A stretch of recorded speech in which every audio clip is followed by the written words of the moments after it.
Great Divide to the Great Outback, linking the Hunter Valley to Outback, New South Wales. G'day folks, this week we are road tripping the Kamilaroi Highway. And because there is so much to see and do in this region, we've got two fantastic episodes back to back.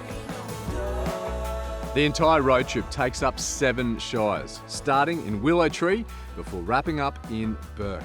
This episode takes us through the Liverpool Plains town of Willow Tree and Corindai.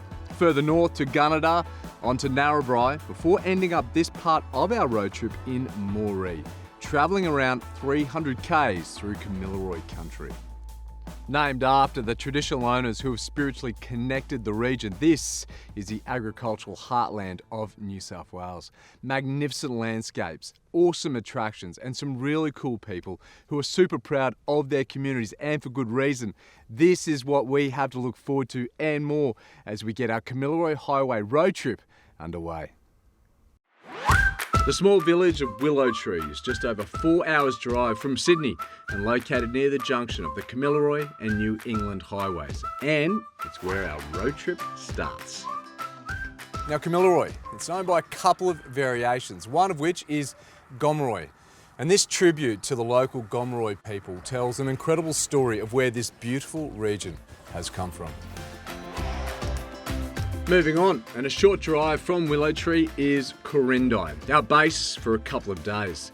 Surrounded by rich agricultural and pastoral properties, this Liverpool Plains destination is part of the Silo Art Trail, and for a small town, it really does have a lot going for it. Historic buildings still stand today, and the locals have told us if we want a real history lesson, we need to catch up with a fella called Bob.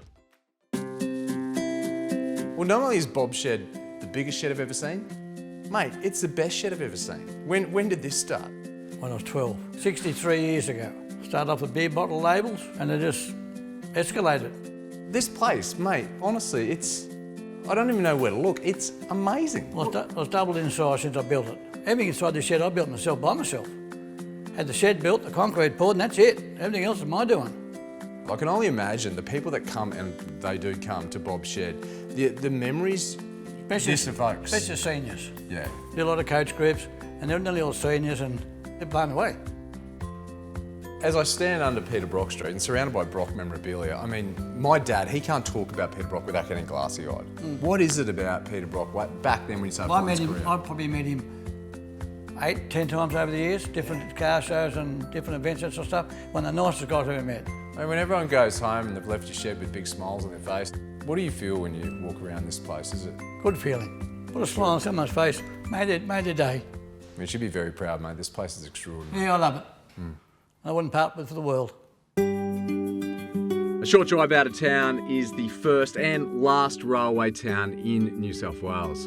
The Werris Creek Railway Station is home to the Rail Journeys Museum, as well as a monument to honour the people who have worked in the railways throughout Australia. Werris Creek Station is pretty famous throughout the country.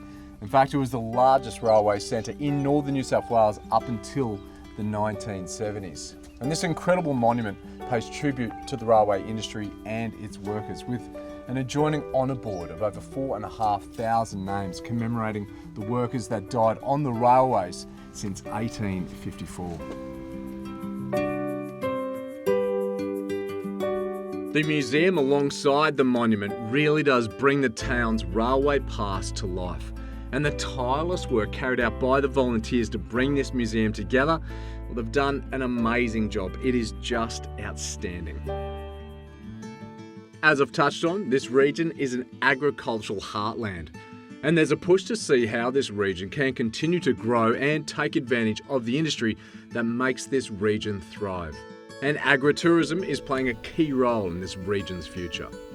Well, Claire, I've been to a lot of properties. I've got to tell you, Windy Station is one of the prettiest I've ever seen. This is stunning. It is. The region, I think, is so diverse, and there's still so much to uncover and discover, and that excites me about this region.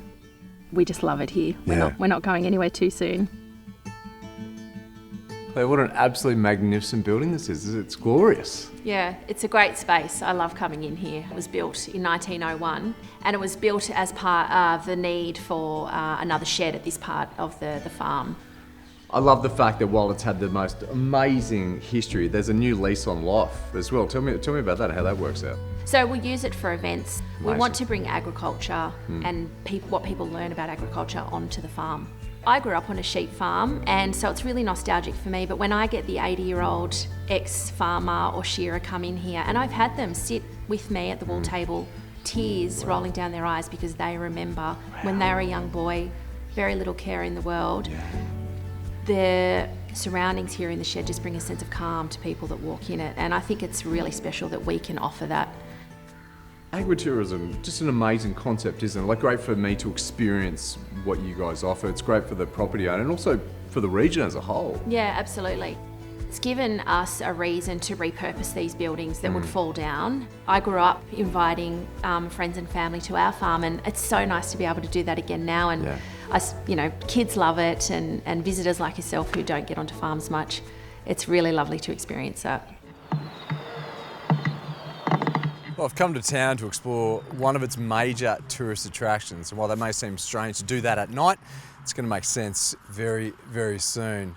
These are the town's art silos, which have been repurposed to become a major draw card from people all over by the very talented artist, Peter Ryan. By day, Urundali, the tree goanna, protector of the lands around here, can be admired. And by night, this artwork comes to life. Lights, sound, and an impressive art show lights up the landscape. Cultural stories from the Dreamtime are woven into visual symbols, animated in a light show depicting unique Australian creatures like the grey bandar kangaroo, the knowledge holder. And you can sit back in comfort and just enjoy the show. Well, what a way to end our stay in Corindai. Time to put the head down and get ready for our next day of our Kamilaroi Highway road trip.